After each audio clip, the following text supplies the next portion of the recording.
Hi, I wanted to talk about illegal immigration today because I believe it is a hot topic to talk about today and is a big problem in the United States. I believe I have a unique perspective of it because my mother is a immigrant from Colombia. She moved here 30 years ago, and she overstayed her tourist visa and was an illegal immigrant for about 3 years until she married my dad. To start off, I wanted to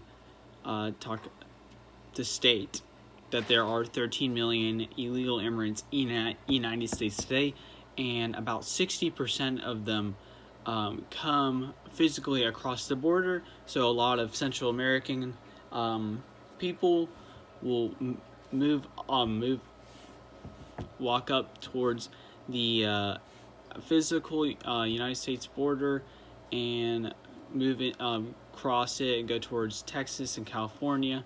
While there's actually 40% of illegal immigrants come from overstays of their visa, like my mother. They actually come on planes and come into the United States and stay longer than what their visa allowed them, and so they don't have anyone obviously coming in, taking them and deporting them, so they stay. So this includes not just South Americans. This includes South Americans, but not only South Americans, but Asians and Europeans and Africans. So there's illegal immigrants from all over the world, not just Mexicans are illegal immigrants. And so I also wanted to talk about what they're not and what they are allowed to do. Illegal immigrants are actually not allowed to work in the United States. So this leaves people, they need to work. And so these people end up working illegally for different businesses, mostly construction and some other businesses, and ends up being kind of shady because the government is not overseeing this employment. So there's no minimum wage on it, so they end up getting paid poorly. But these people need to work, and sometimes it actually ends up being better employment than they had back home. But in the Plyer versus Doe Supreme Court in 1982, it allowed for the children of illegal immigrants who are also illegal immigrants. So illegal immigrants are allowed to go to school, to elementary, middle, and high school. And they're actually allowed to go to college and get their undergraduate, get their graduate. But the problem is that they're still not allowed to work. And to go to college today is very expensive. It's very expensive to go to college with the high fees and high rates, and there's no financial aid for them because they're illegal. So these people do not have a lot of money, so they can't send their kids to college. And why would they send their kids to college if they're not allowed to work? Why would you invest so much money to not be able to get it back? So the problem is there's a messed up system here. They're not allowed to work, but they're allowed to go to school. So there's a problem here. So why is there so many illegal immigrants? Why are they coming here? Why are they coming in here illegally? It is very hard for immigrants to come here illegally.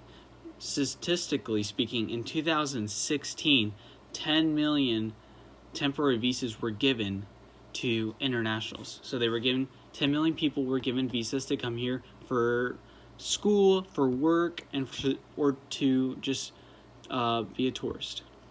1 million were given a green card. A green card is the beginning process of you allowing to become a U.S. citizen. So it's a legal residency, permanent residency. So they can't take that away from you. Once you have a green card, you're able to live here permanently, legally. So this was issued to 1 million people. 1 million people. So if all 10 million of those temporary visas those people with those visas wanted to get permanent residency, only 1/10 of them got them, and that's not including other people outside the United States who are seeking to move into the United States. So you have millions and millions of people trying to move here, and they only handed out 1 million green cards. for them to stay. And most of these people are being sponsored by U.S. employers or have close family members here in the United States. So only people with connections in the United States are able to move here.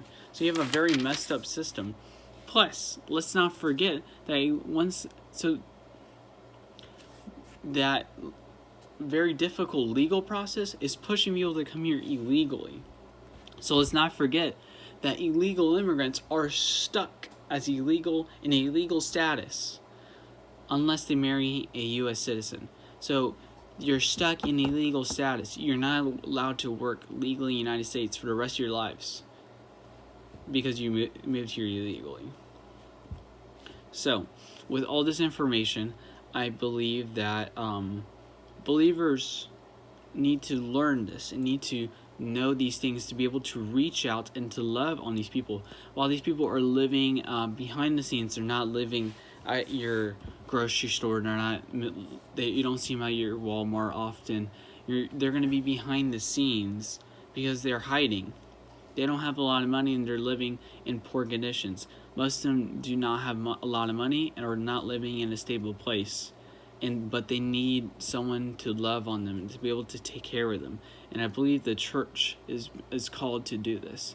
And with this information, I believe that we need to take this information and know what we can do with it. What we can do politically and what we can do as a church, what we can do is outreaching towards these people and what we can do to help them in their situations, and also just to love on them and just to display God's love to them, and just reaching out to these people in their state. So I hope this helps you understand these people's situation in a different way, and you understand the pain that illegal and legal immigrants have for coming to the United States. And it's not an easy process, and it's not a silly process, but what the result of a broken system has caused here in the United States.